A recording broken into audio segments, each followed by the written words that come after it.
Good.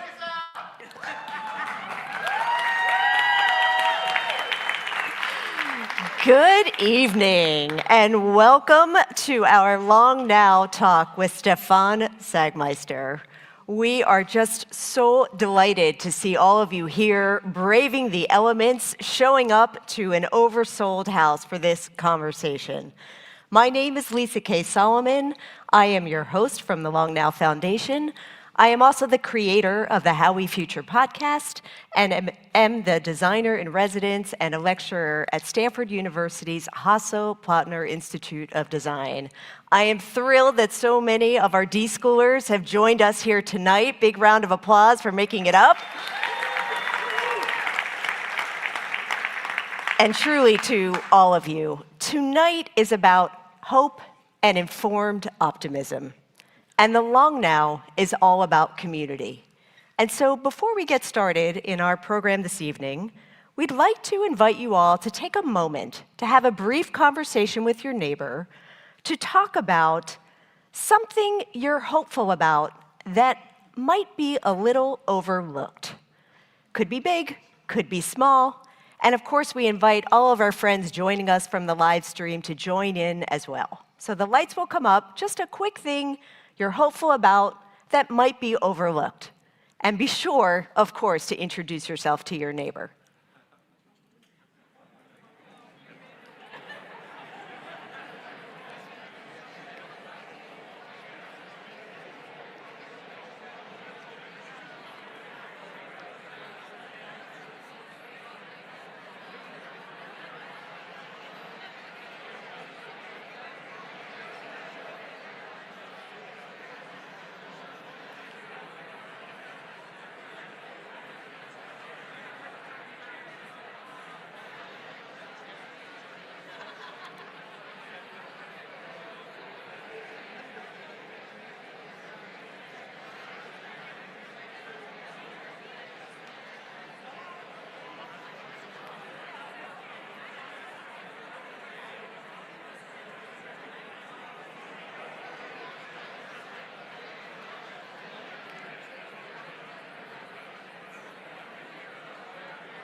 Well, this is already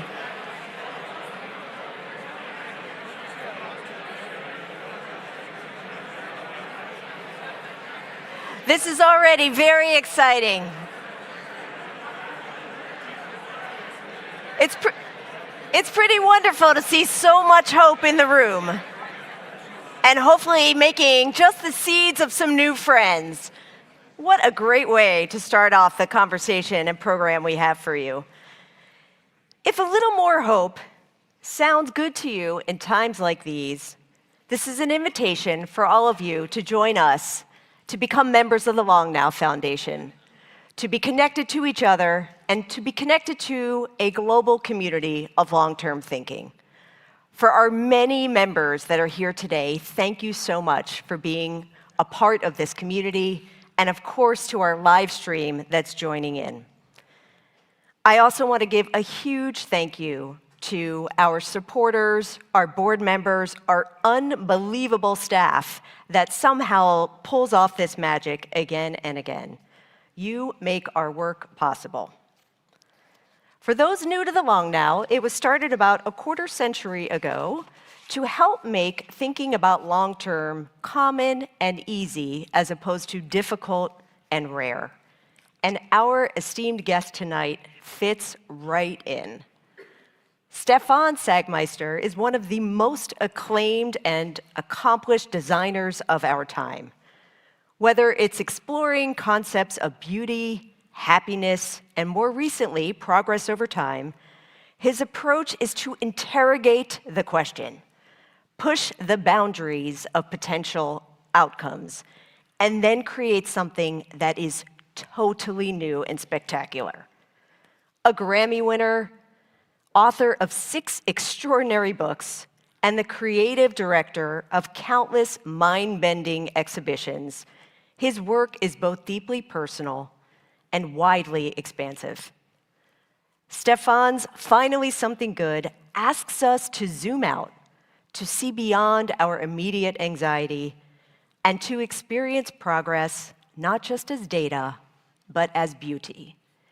I hope all of you have also grabbed one of these cards on your way in, because after this program, we're going to be collecting your questions, and together, we're going to have a conversation about finally something good. Please join me in welcoming Stefan Sagmeister to the stage.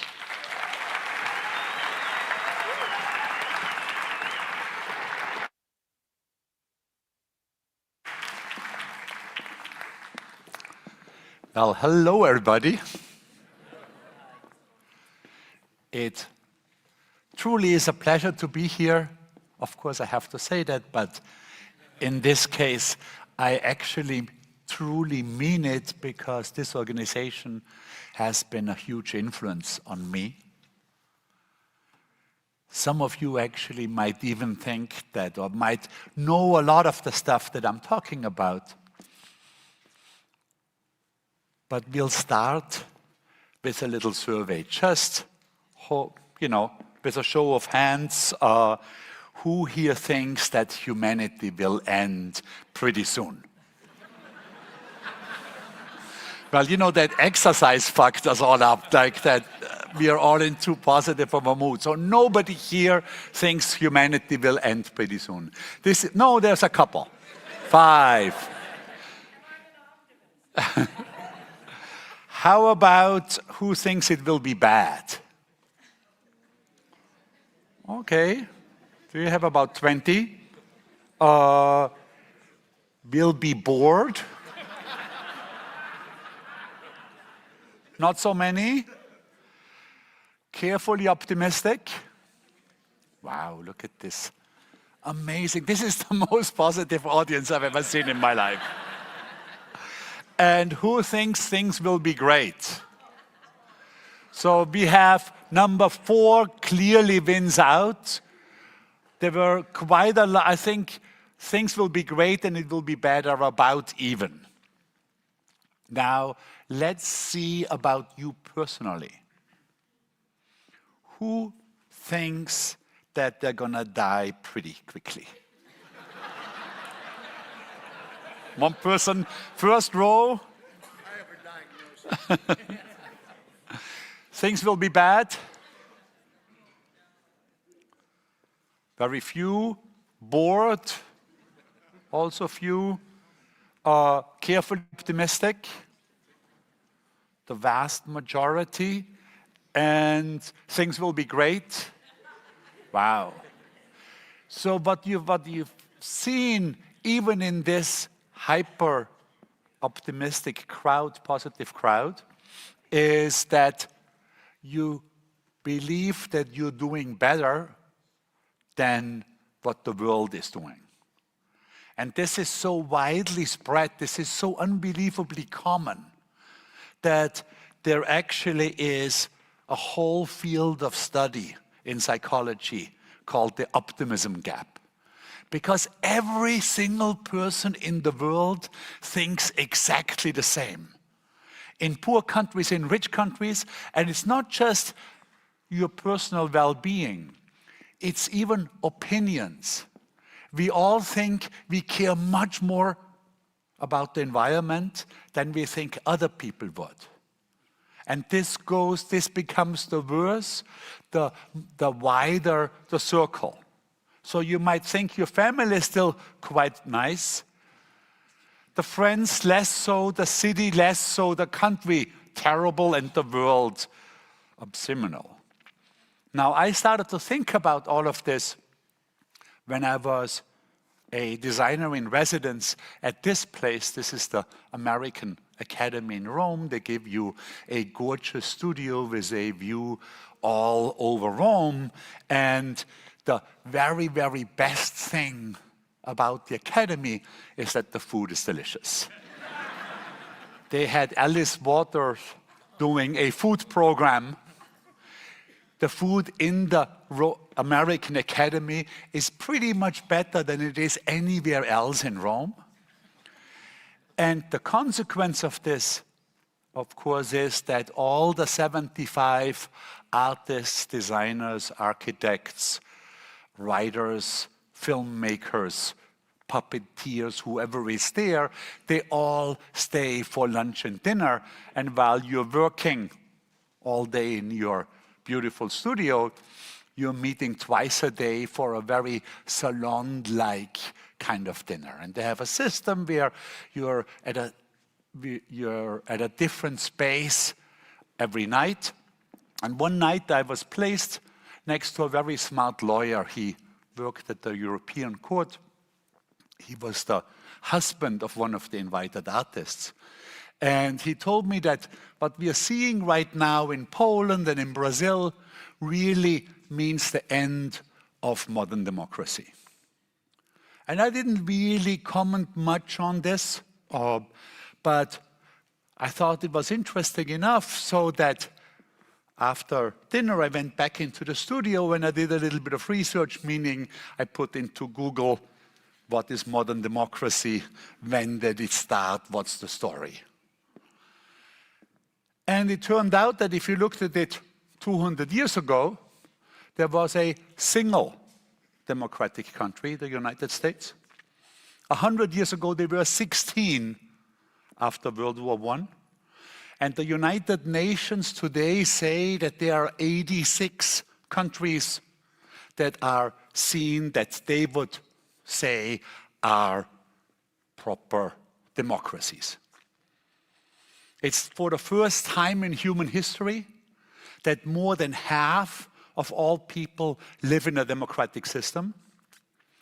So my highly educated lawyer, a guy who reads 5 newspapers in 3 languages every single day, had no clue about the world that he lives in. No idea. He completely, utterly misjudged the situation that he's in. At that point, when he told me, this was 7 years ago, we were 5 years away from absolute top of the pops, peak democratic situation. 5 years before, the world had never in the history of the world been more democratic. And this highly educated guy thinks it's all going to end. This, of course, I thought was a very juicy subject for a communication designer like myself. Specifically because so many of my friends think exactly like my dinner companion. How did this come about? Well, one reason is that we used to have media that was yearly, like these almanacs, that went to monthly, weekly magazines, daily newspapers, always on shows and constant social media. And of course, the shorter the news cycle, the more negative the news. Because scandals and catastrophes happen to work brilliantly in that tiny, short cycle, but while things that are actually good need an incredible long time to become good, and they always fall out. In addition, my brain contains a shortcut, the amygdala, that allows negative news to come in, but doesn't do the same thing for positivity. My brain can actually feel the danger before my eyes have a chance to send it back to the brain. And of course, all of this comes from our predecessors in the Stone Age that really had a lot of reason for the amygdala to keep them safe. But I lead a very safe life. And I'm convinced that this life would be much better informed if I would also look at it from the long-term point of view.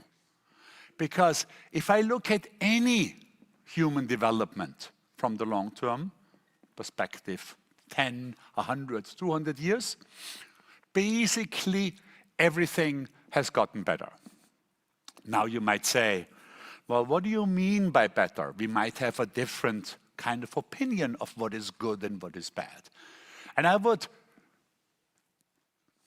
make a proposal that in this room, we actually all have a very similar kind of idea what it means to be better. I would say that we all would rather be alive than dead. We'd rather have food than be hungry. We'd rather be knowledgeable than stupid. We would rather live in a democracy than a dictatorship. We would rather be healthy than sick, and we would rather be at peace than at war. And the thing is, these things can actually be measured. And the fantastic thing is that these things actually have been measured. We have fantastic data from very trustable sources that measured over the past 200 years all the 6 things that I just said, and all of them have improved. Now, of course, you might say, well, this is a little cold, it's data, it's averaged, doesn't really deal with my own life. And I'd say, yep, you have a point. So let's look at my family. These are my great-great-grandparents, Jacob and Johanna Sagmeister. Let's do another show of hands. Who has children here? Wow, almost as many as happy people around here. Now I would say the many that just raised the hand, I think all of you would agree with me that the possible worst thing that could happen to you in your life, the absolute worst, would be the death of a child. Now, this happened to my great-great-grandparents not once or twice, but 6 times. 6 of their kids died, and they didn't die at childbirth. They died as 1, 2, 4, one died as an 8-year-old. These were real people. These were part of their families, and they died. Now, they were not haunted by terrible luck. It was just normal for 200 years ago what happened to pretty much any family in Central Europe. Only 60% of all children survived into adulthood. My great-grandparents, the next generation of Sagmeisters, didn't do all that much better. 5 of their children died.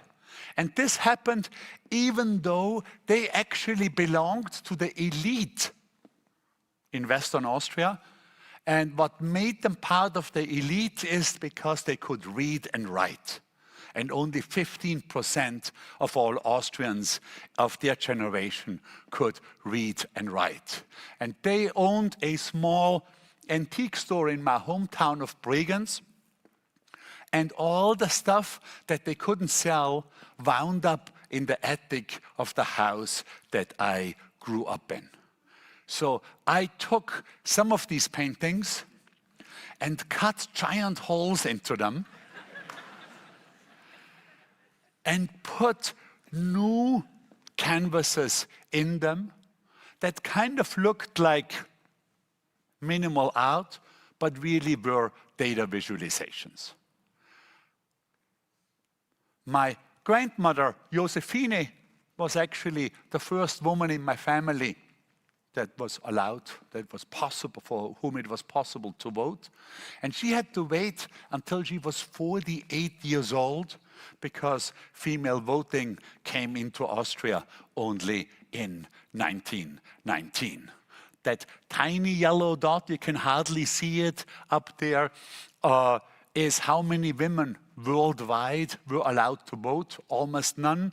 The giant purple circle shows how many women are voting now, pretty much in every country around the world. 185 out of the 186 countries you have female voting rights. The only one that does not allow women to vote is a very small one. Yes, it is the Vatican, which is not a great record for a place founded by a woman and her baby.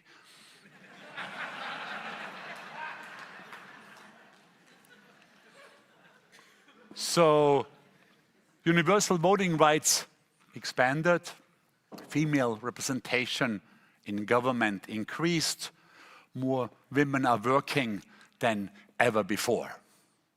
So,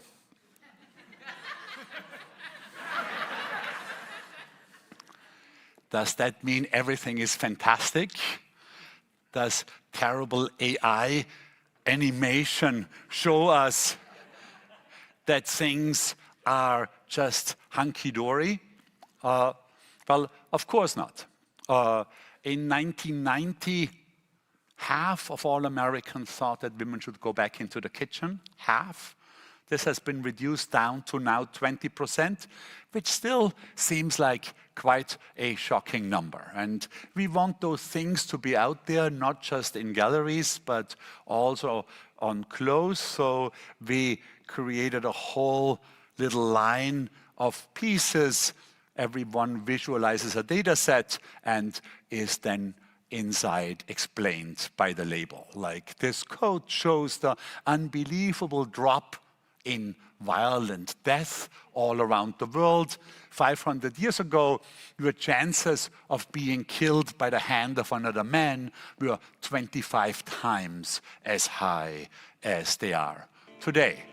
And so we created a whole bunch of items. There's 12 items, but we don't do seasons. There won't be any next collection. So we probably are the single most lazy fashion brand on earth, which of course led directly to this logo, the koala stoned on eucalyptus. Clearly the laziest animal in the forest. And in the same spirit, I actually did not design this koala logo myself, but I bought it for $200 on one of those discount logo websites. When you buy something in the online cart, the koala is very happy. If you take it out again, less so. So this set of hand-painted glasses for the Viennese company Lobmeier shows some of the small successes concerning the environment, like the rise in the signatories of the Kyoto Treaty, represented by the number of leaves and scaled to actual data. When I was young, I worried about a whole bunch of things. There were population numbers exploding. You had inevitable famines. The deserts were advancing. Garbage dumps were multiplying. Sperm counts were lowering, and the oil was running out. And then, when I moved to New York City, the Hudson was this dark, slow-moving cloaca that you just wouldn't even have the idea that there would be a living creature in there, leave alone that you would eat something that came out of the Hudson. Now, if you go to the New York State public health site, they say, well, if you're pregnant or below 6 months old, you still shouldn't eat fish from the Hudson. But for everybody else, it's fine. And it looks like that we are going to have real healthy fish from the Hudson very, very soon. Now, obviously, let's talk about the elephant in the room, the climate catastrophe. Clearly, that did not happen 200 years ago. Well, we actually started putting CO2 into the atmosphere when we invented fire. Then we put a real turbo behind it during the Industrial Revolution. And one interesting point is that if you look at my grandmother, the one who was the first in my family to vote, she was a very frugal lady. She mended all the socks, never had a car, never ever was in an airplane, and still her CO2 footprint was double of mine. How is that possible? Didn't do anything and had a 10-ton CO2 footprint per year, while actually mine is higher, but the average Austrian would be 5.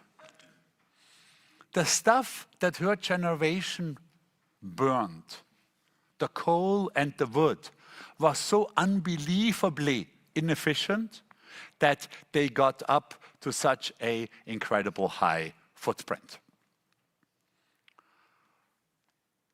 In addition, I would say that we actually did solve very large problems before. I see that many of you in this audience are old enough to have gone through all the headlines in the 90s about acid rain, the dying of the forests. We now, in the United States and in Europe, can say that this problem is basically gone. It's not because we ran out of rain, clearly not in San Francisco, and clearly not today, but we actually tackled it, and other countries are making fantastic progress too. Let's pivot and talk about war. So how about Ukraine? Obviously, it's terrible. I was on a podcast in Germany, and the podcast host asked me, would you bring this message to Ukraine? And I said, no, absolutely not. If you have bombs falling on your head, you have no interest in the fact that overall wars and death in wars is going down. And a week later, I get contacted from a woman in Ukraine, and she says, actually, we would love to get this message. And I said, well, what do you mean? And she said, well, let's put a little Zoom together. I'll get a room with like 80 or 100 people in it, and you talk to us over Zoom. And I said, well, I'll do this if we have a full hour of discussion possible afterwards. And this is exactly what happened. And that discussion was the first woman got up and said, we should get your book translated in Ukrainian. And I thought this will never ever happen. But then ultimately it did. And then somebody else said, we should bring the exhibition over to Ukraine. And I thought, well, you can't even fly there. It says like no plane traffic. This will absolutely never happen. But they figured it out, and they got a sponsor, and it got created, and the whole thing happened. And I found myself a couple of months later going to Warsaw, going to the border, walking over the border, being picked up by another car from the border. Lviv, of course, turned out to be a completely lively city, all cobblestone streets, 1 million people, UNESCO World Heritage status, and the show was housed in fantastically converted shipping containers in the middle of the city in a park, surprisingly elegant with fantastic lighting and sound. And the guy who had converted the shipping containers ran a event company, and they had done work for Nike and for Adidas, and he basically did these shipping container things just to not solely work commercially, but do something for his fellow citizens. And it was just so interesting to me that the thinking was exactly the same, like I felt so close to these people. Of course, unlike myself, he is not allowed to leave the country because all men between 25 and 60 could be called towards the front at any time. And at night, we were told that these Iranian drones would be incoming. They call them mopeds because you can hear them long before you see them. They're very noisy. The economy of these things is that it costs Iran 20,000 euros to make them. They sell them to Russia for 200,000 euros, and it costs the Ukraine 460,000 euros to shoot one down. And every day they're shooting between 60, 100, 200 of these drones towards Kiev, towards the country. The whole thing is just absolutely, totally nuts. We downloaded this app here that shows you how close they are and when you actually should go into the bunker at night, but at that first show, all of them were intercepted. And I had a quick talk with the organizers. Should we actually show these war-related paintings? You know, fewer people do die in wars than in any other part in history. And I wound up speaking very much like here at a place called Desarium, 3,000 people in the room, 5,000 online, clearly all of them from Ukraine, considering how difficult it is to get in the country. And I think you can see sort of the excitement. Part of this, of course, also is just everybody was so happy that something was happening that wasn't directly talking about the war, considering how sick everybody over there is about that. And I can tell you, I lost complete count by how often I've heard the message, thank you for coming to Ukraine and bringing something so positive. Of course, I do believe that negative news play a very important role. It does jolt us into action. But if it's all negative, people just simply stop trying. At a certain point, the apocalypse becomes just background noise. In a very important global survey last year, with 10,000 young people from around the world between 15 and 25 participating, only 53%, no, not only, 53% thought that humanity will not survive within their lifetimes. 53%. So that's basically the problem, because despair doesn't motivate, it paralyzes. We've created a wall like this in various places. This really is a history of the end of the world, showing some of the very smartest people from history, Isaac Newton among them, that predicted the end of the world and were wrong about it. I also believe there's a certain kind of narcissism involved here. We could not have been the first people to trot on earth, so we would somehow find it sexy to be the last ones. Now, all of this is not trivial. This kind of crap is only possible when a majority of people in the country thinks everything is terrible and it used to be so much better. And I blame the quality media, I blame the New York Times for this situation just as much as I do Fox News.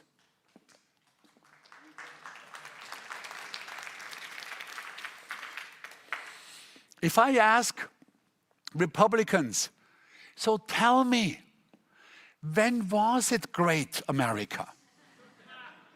10 years ago couldn't have been because Obama was in charge. 20, 9/11, 50, Ronald Reagan ran with the exact same line, make America great again. So it couldn't have been great then. America was never great in the exact same way the world was never great. All this nostalgia is a complete mind trick because we do tend to forget the bad things quicker and we remember the good things. And things didn't become good by themselves, of course. They became good because people fought super hard for it. For women's rights, for democracy, for food, peace, education. Obviously, it didn't just happen. So this is not a call to sit back and relax. If I look at the past decades, how did social change happen? A great example would be the unbelievable success of the no-smoking campaigns. Almost every country around the world cut the number of smokers into half. Some of them, like the UK, cut them into a quarter. And if I see how these campaigns were working, it was through positive and negative reinforcements. We had fear, the warning label, the terrible photos of what kind of disease you're going to get. But then you also had the promise of better health. You had the promise of all the money that you save. It really was a strategy of the carrot and the stick. And right now, the media gives us plenty of the stick. And what I'm really trying to do is to offer a tiny bite of a carrot here and there. I talk quickly about the process. The process actually is enjoyable, so I kept making more and more of these. It feels closer to songwriting than to graphic design. We used to design a whole bunch of album covers, and when I watched these bands in the studio, it was very clear that when they wrote or when they worked on a song, it could start with a rhythm, a lyric, a mood, a guitar lick. It could come from anywhere. And this is sort of very similar because every piece can start with something different. A data set, a subject, an old painting. I normally test dozens of combinations. Sometimes the shape, sometimes the surface is in the lead. Sometimes it's a mix of meaning and form. The images look simple because the process is complex. We normally start separating the historic canvas from its frame, test the paint's flexibility, digitize the forms, cut them with a CNC machine, fold the canvas inside, then the inserts, we paint, sand, paint, sand, paint, sand, paint again, and ultimately pour resin before they're inserted into the canvases. And we have a restoration expert on as part of the team. The overall atmosphere in the studio changed radically from a commercial graphic design office. Here we are casting bronze, which results in a new sculpture, or this one. In this case, I bought a 17th century Jesus that had no arms and legs, and then these arms and legs are added in bronze and then painted in automotive paint, but of course again is data base data related. Now you might say, so is this art or is this design? And from a viewer's point of view, I'd say, who cares, who gives a shit? If it moves you, it works. If it doesn't, it doesn't. I can have an experience in front of a Picasso or in front of a Milton Glaser. It doesn't really matter. But as a maker, I kind of have to care, and there I lean towards design because I do use the language of design. Meaning I look at a very large subject matter, human development, a pretty large subject matter, and I try to communicate it. And so I would say that that's pretty much the definition of communication design. So I do believe this is still very much design. And we also created these lenticular prints that change as you walk by. They focus on more recent data. There is a whole ton of them. And then here and there, if a client allows us to do our subject in their space, we still do accept clients. So this is a bike path in Arkansas. Used another very long-lasting technique. This, of course, is mosaics. We hired a company who already worked for the Bavarian king in Munich. And these mosaics were then set directly into the concrete of a bike path. It's over 100 different insects, all local insects from Arkansas, that carry those gemstones all the way up this office building that you can bike into directly. And then on the roof terrace, they deposit those gemstones into one of my favorite sentences. In the same town, we also placed these two giant fish, and they are made out of hundreds of thousands of tiny little stainless steel pellets that are ultimately then animated by the wind. I stood in front of it when it was done, and there were two boys, about 12-year-olds, looking at it, and one said to the other, "I think it's made out of water."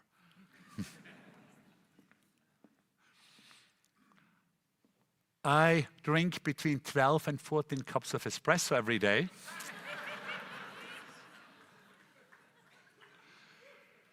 So the espresso cup is a very fine medium to drive this message home.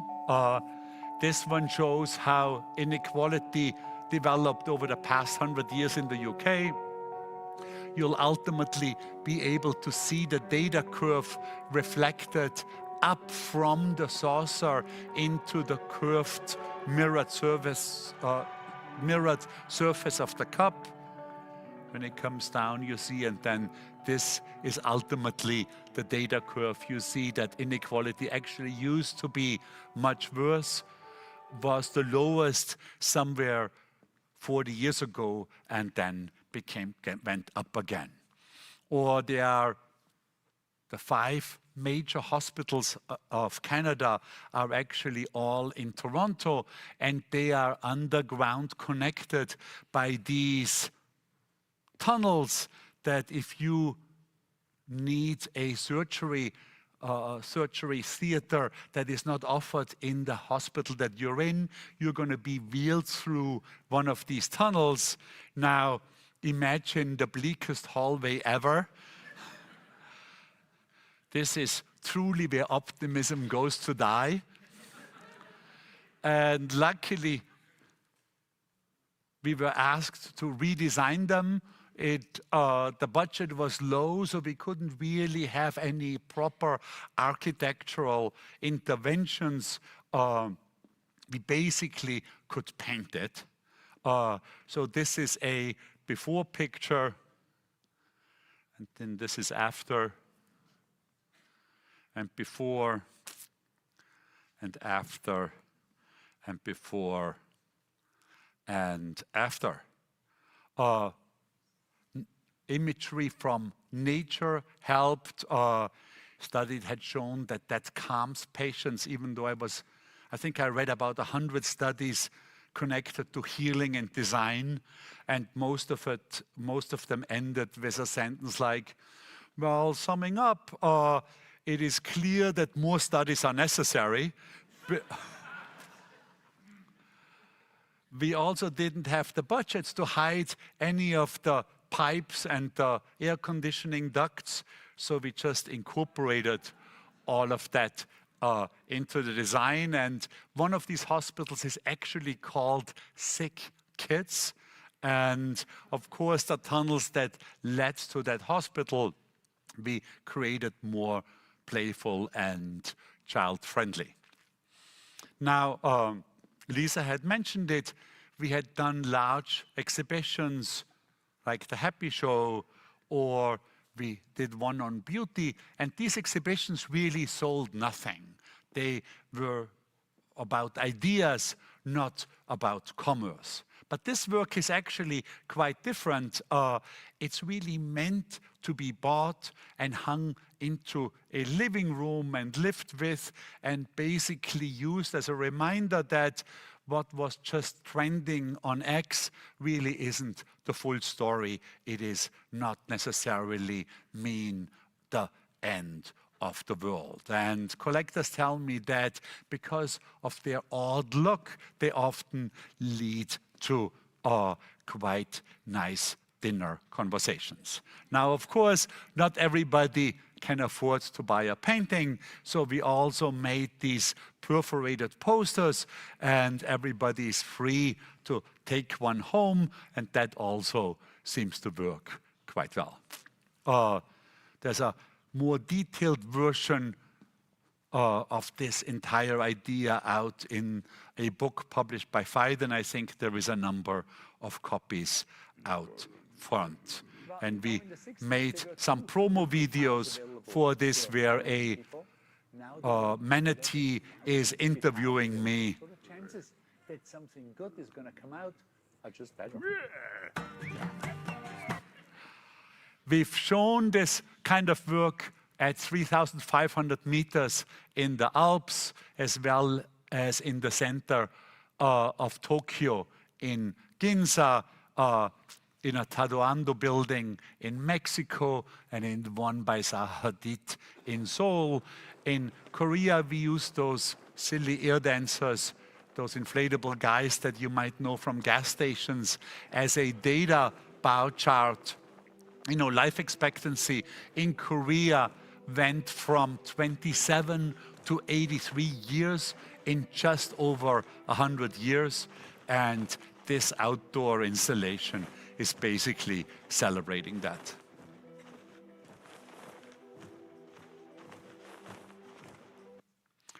At the beginning, at the end, we also ran a small experiment.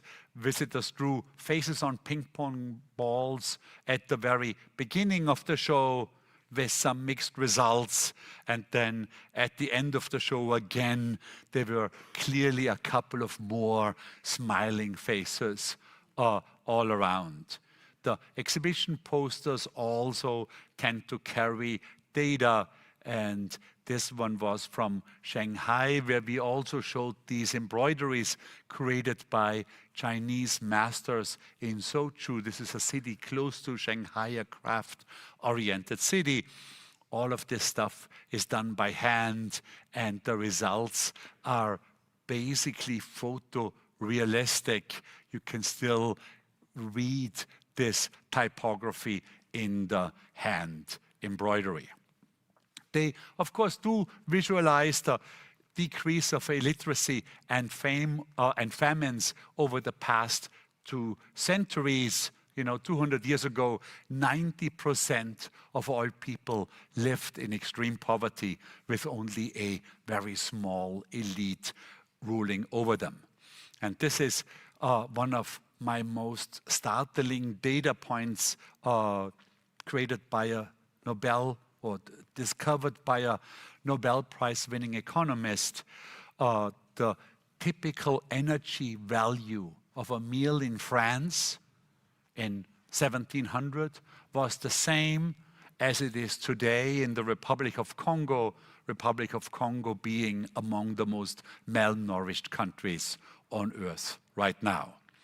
And the United Nations actually predict that we will see the end of extreme poverty in our lifetime. The headline, 135,000 people escaped extreme poverty today, could have run truthfully every single day for the past 25 years. So, both of these statements are absolutely true. It literally just depends on your own time frame. X or Twitter gives you one point of view, history will give you a completely different one. So if you post something, whether it's to your 4 followers or to your 4 million, try posting something about the long term. And this will be not so easy. There's a study in the journal Nature from last year that shows very, very clearly that positive headlines just do get fewer clicks. So we could have actually sold significantly more books with this title, and we could have really had a bestseller on our hand.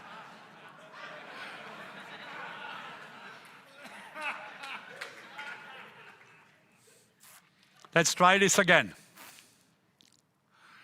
Who thinks humanity will end? It will be bad? 5, 10? Bored? 5. Carefully optimistic? I'd say a good half. And things will be great? Unbelievable, a third. Yes, the most positive audience I've ever seen. So, when I'm anxious, I'm really of very little help to everyone. Friends, family, or the world, I'm just not all that useful. If I'm doing well, I am so much better for the people surrounding me.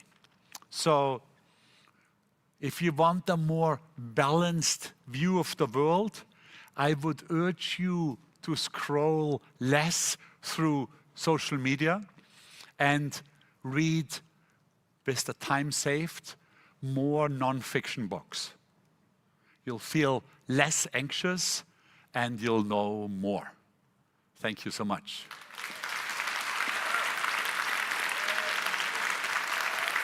Thank you.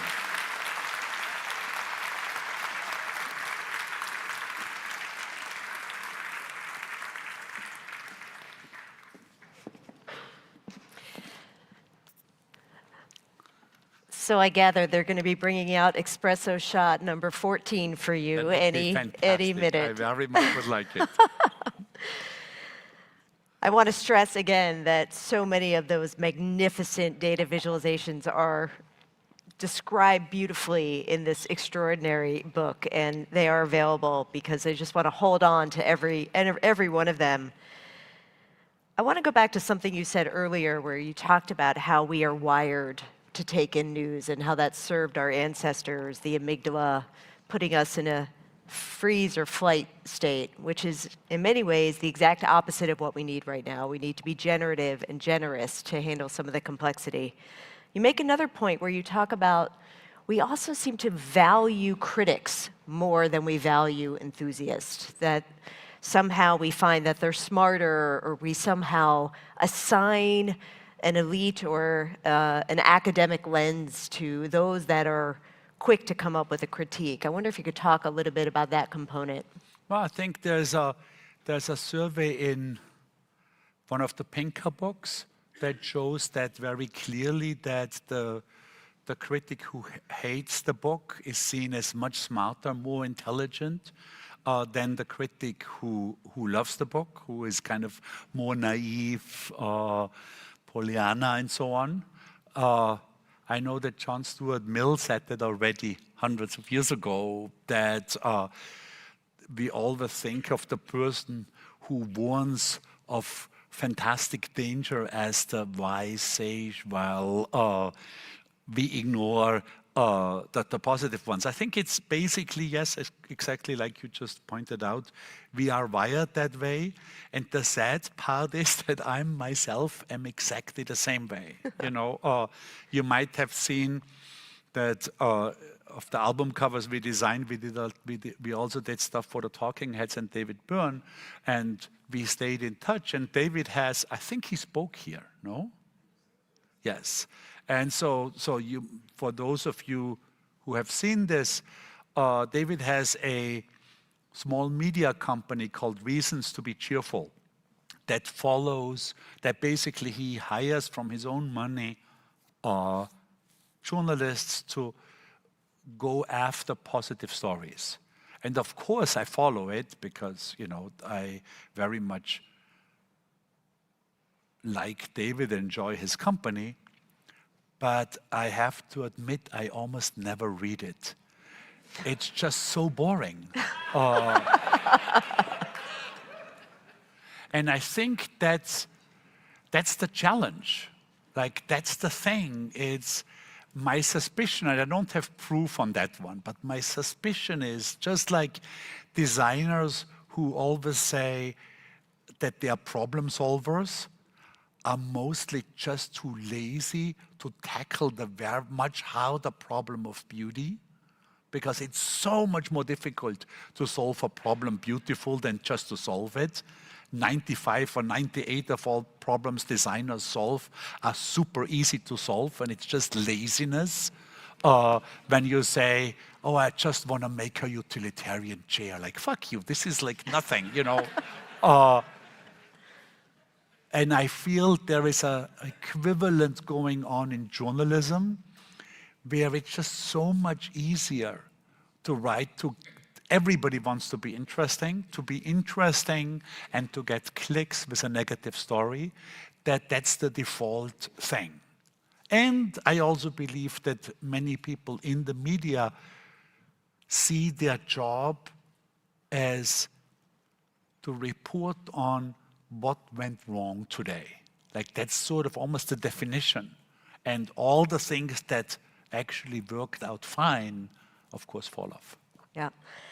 I mean, I think we see so clearly how you tied in a way of inviting people to take a longer perspective that was much more than functional, much more than those charts, and really inviting based on the selection of artifacts, and how you then overlaid a new language to talk about progress that really engages people.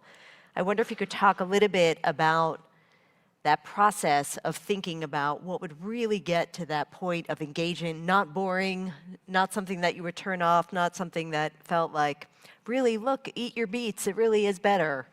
How did you think about that combination to get to that level beyond function, but really to beauty? I mean, I think in the world of exhibitions, as a designer, you have one significant advantage, which is that the people are in your space. So you can do something with them.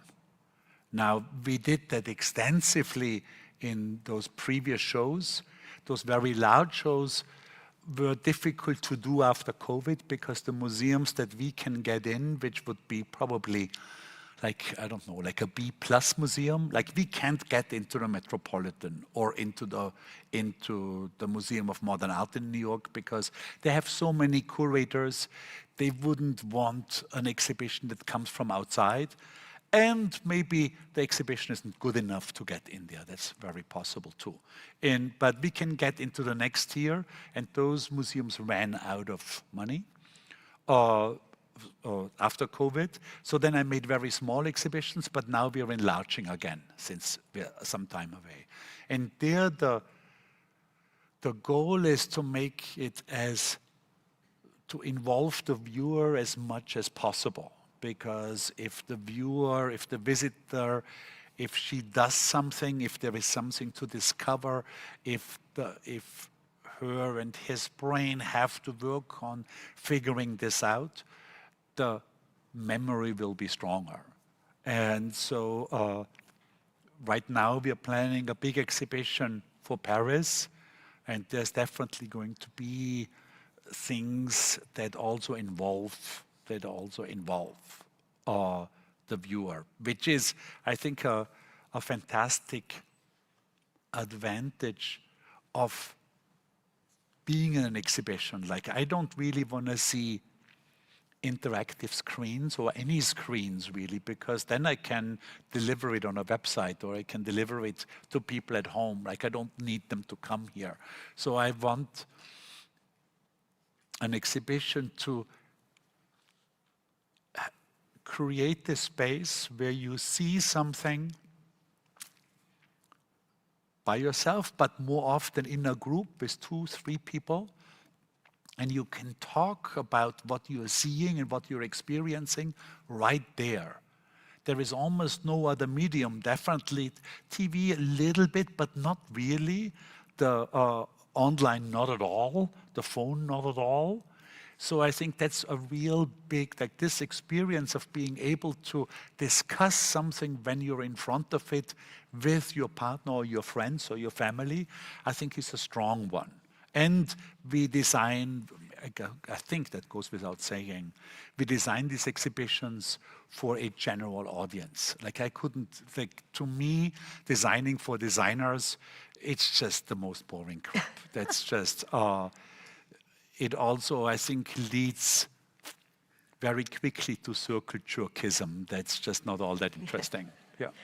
Well, I think you mentioned it in your presentation as well, that many of these pieces were designed to be bought, which is unusual for you, to actually live in people's homes, to be a reminder, to be a point of conversation. And I think that carries over in what you were just saying in the exhibition. And also what I hear in that is this moment that we're in, where it does feel so polarized, it's so hard to talk about things. You're inviting people to have a different conversation in a different way.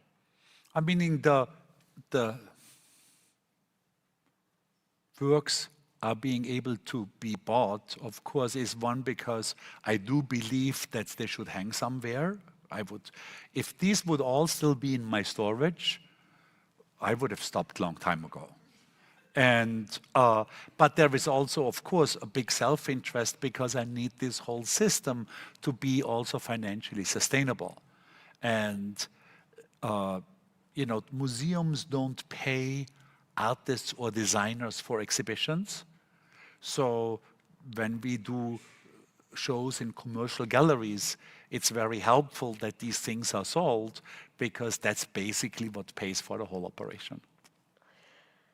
In addition to the streaming of negative news that seems constant and the doom scrolling, there's also another component of it, which is the attention splicing, that we're distracted all the time. And yet, so much of your work as seen here tonight, but also your practice in general, is taking time for reflection, taking time to take in, to really sit with the question. And of course, you're famous for taking a sabbatical every 7 years to go deep on a topic, happiness, beauty. I wonder if you could talk a little bit about the importance of reflection in the work. Well, I found that if you build anything successful, it's very much likely going to be that you're going to be very busy. And in that busyness, I find myself, it's very difficult to step really back and reconsider. And the first sabbatical was a big deal. I was very scared of it. I thought we're going to be forgotten. I thought it's going to look very unprofessional. I thought all our clients will leave us. And luckily, it turned out that these were all assumptions in my head that didn't turn out to be true at all. Lou Reed actually moved his album date, his release date, so we could still design the cover. And then the second, the third, and the fourth sabbatical were super easy because I knew they're going to work. And the fact is that if you have a year to think about something, the results are just going to be different than if you have a weekend to think about something, because you're going to think about different things of a different time scale. Like, we started projects in the sabbatical that we would have never started in the design studio, because it just, you can't think of starting a film when you never made one, when clients are calling and this has to be done and this has to be done. So I found it, I would say, looking back, because I've done 4, there is something to look back on. I can say that most, not all, but most of the projects that are now dear to my heart had their origin in one of the sabbaticals, which literally means that not having done the sabbaticals, 80% of the work that I, looking back, think of that was meaningful for me to do would have never existed, which is kind of crazy. So I would say it couldn't have been more fruitful. Dare I say it's a long-term perspective on taking reflection. And also, you are an avid diary keeper. And in reading some of your work that you've done about how they weave in and out from reflection to commercial opportunities, just keeping that constant ritual of having a diary also seemed to be very useful. Yes. When you were tasked with some commercial opportunities. I want to talk about one more important component of the design process, which again you mentioned a little bit in the tunnels and the hospital project, which is of constraints. That design is not just about being able to design anything for anyone, but is also about navigating constraints, perceived or real. And I wonder if you could talk a little bit about how constraints have shown up in your work and maybe some ways that you tend to think of them as part of the input. I mean, I think for all designers, it's very, very clear that we work within a brief that includes a timeline, it includes a budget, it might include a color scheme, it might include very, very tight constraints. And I think most of us are very comfortable working within, sometimes pushing against them, but it gives you a world to work in that is actually quite comfortable. And for me, when I first started to break out of the client world, and well, in the very beginning, it was actually clients. Like I see the book here, one of the first clients that had almost no constraints was a French billboard company that just said, we have series of 5 billboards, do something. And I could have done absolutely anything. And this turned out to be super difficult, because what do I do when I can do anything? I was lost for a long time. And then ultimately I found a list in my diary that said things I've learned in my life so far. And I had written like 15 or 20 points underneath that. And I thought, I'll just publish one of these because at least I know it to be true.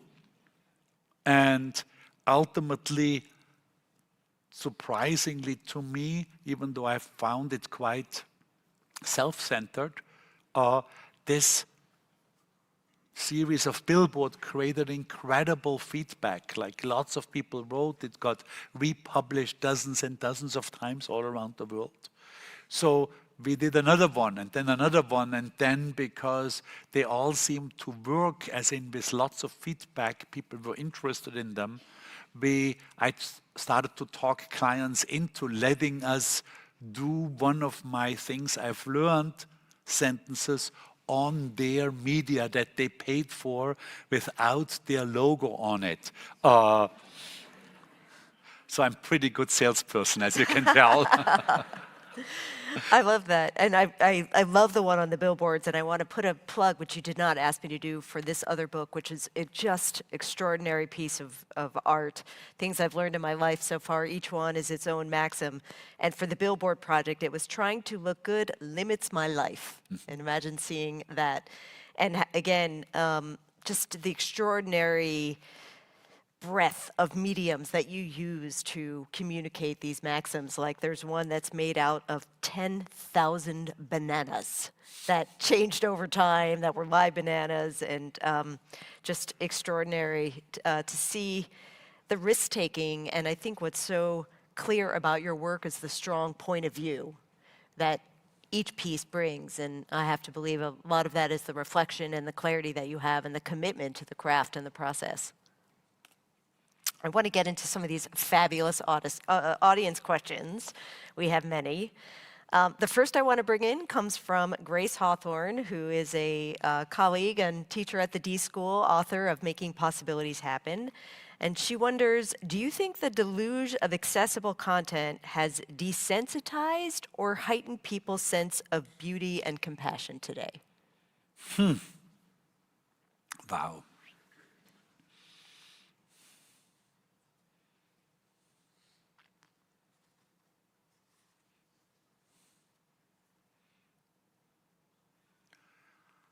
Beauty, I think, possibly up. I definitely see more beauty now than I did 20 years ago. And there is some, let's say if I take New York as an example, the worst three things in New York, I would say by far the ugliest things in New York, other than the Facebook office, but the big institutional things would have been LaGuardia Airport, Penn Station, and the Port Authority bus terminal. I mean, really examples of horror, of where souls went to die. Even the brutalist architect Rudolph said, about Penn Station, we used to arrive as kings, now we come as rats. Literally loved by nobody. I've never ever heard anybody say a good word about Penn Station. And I have scientific proof how much it is hated. Like there is a New England Large Systems Institute that does it with sentiment on Twitter, where they can show geographically how many positive and negative tweets come out of a certain point. And Penn Station is always red, meaning like more negative than positive comes out. And let's say Grand Central is always green, more positive. Anyway, LaGuardia has been renovated, very nice. Not fantastic, but 1,000 times better. Penn Station is in the middle of it, and the Port Authority is also going. So I think this idea that we are not, that it's all just about functionality, was really a wrong idea of functionalism, mostly between the 50s and I would say the year 2000. And I think we reached peak ugliness around 2000 and are on a better path. Empathy, I'm not sure. I couldn't say, yeah. Well, that's some good news. We're on a better path of beauty.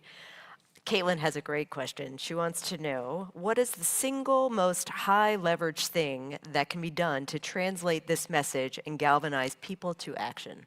Wow. We are optimistic and we want to move out here. The single most high level thing, well, if you're in publishing, I would say if this could become a trend in publishing that the person who can write positive and interesting, that somehow is a goal, that's just, it's a challenge, it's a task that's much more juicy, much more interesting, much more difficult to achieve than the negativity, I think that would be brilliant. There is an example of that. There's a German weekly that looks like a paper called Die Zeit. It's a quality paper. It's super successful, and it's obviously not all positive, but I would say it has a much higher percentage of positive news that is not fluff. You know, we're not talking about cats being rescued off trees. Than I think any other publication that I know. And I'm sure they're working their ass off because it's difficult. Like it really is. I think if people in, and I'm sure there's a lot of people in media here, if anybody who is in charge or is part of media could somehow figure out or send me a mail on how to do that, to create this challenge out, that this would be a goal, that this is actually a difficult thing to achieve, and work on that. I know that on my side, in the design world, I think making something beautiful is that. And there I can give you the example, like if I have to design a chair that's just ergonomically okay and doesn't have any other things to do, I can design 100 of these before we go for dinner. Because I know the height, I know the appropriate angle, and then I can still either from history, it's just very easy to design 100 functioning chairs. But if that chair has to make sense in 2026 and be beautiful, I am suddenly dealing with one of the most difficult design problems there is, because I'm fighting 5,000 years of chair history. It's a really, really difficult problem. And so if that's possible in media with something that's positive but interesting, that captures the attention, I think that would be amazing. Art Lou seems to pick up on how you've done that with this tremendous exhibit, where he says visualizing data as you do without labels and titles requires more work from the viewer. Mm-hmm. So here I think you are achieving this invitation to lean into something good, but also to have it make it be engaging. But also there, we tried out everything. So we tried out just the paintings and somewhere else a list that you can take. We tried out QR codes, we tried out traditional labels. What I now found works the best is that I write the title and a sentence of what it is about in handwriting, and then have everything else, all the data, where the painting comes from, where the source of the data comes from, in small set type underneath it. I found that seems like gets people to read the most. I, like everybody else, hate reading in museums. You're standing, you don't want to read very long texts. So we work very hard to keep it as precise as possible. And then the actual data, specifically sources and things, are really very small for those people who really want to know. Yeah. That is a deep commitment to craft, not just iterating on the piece, but also how the piece is communicated, and to keep at it. Our final question tonight, I want to offer from Kevin Kelly, who wants to know, if everything went right, what is the best case scenario for the future of design? Ha!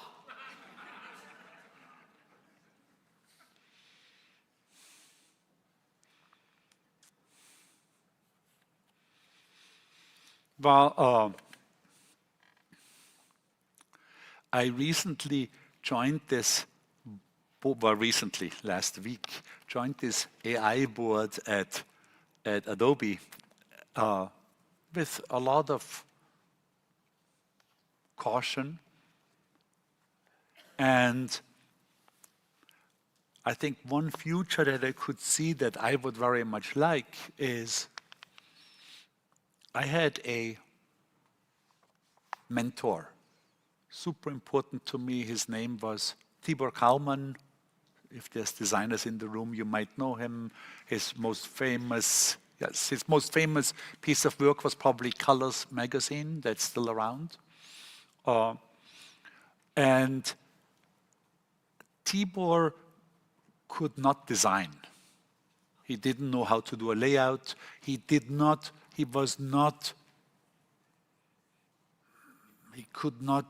master the craft and the skill of design.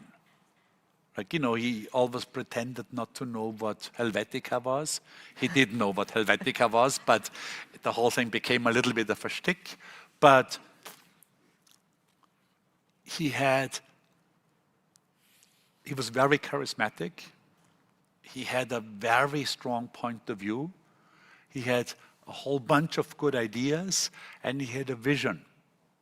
And so he knew how to hire people who could do it, including me. I worked for him for a while. And from my point of view, this was the best design company in New York at that time. And I could see that moving forward, that a designer is a person with a very strong point of view who can make things happen with AI and with traditional means. But I could see, meaning, I would think that that would be a joyful way to be a designer. Well, again, we hear the point of view at the center, and I know you have a strong point of view that things that have a human touch are always better designed. Stefan, I want to thank you so much for joining us, and I have a final special gift for you. I know one of your maxims in here is to make sure that you enjoy the finer things in life, the material things, in small quantities. So I could not get you your macarons from Switzerland, but I did get you some macarons from a beautiful bakery in the Bay Area. Thank you so much. And just 6 of them, Perfect. just 6. Thank you. Thank you all so much for joining us. We'll have a small reception outside there. We welcome you to stay and to think about some of the beautiful visualizations you've seen and to take a look at Stefan's work, and we hope to see you at the next Long Now Talk. Perfect. Thank you. Thanks a lot.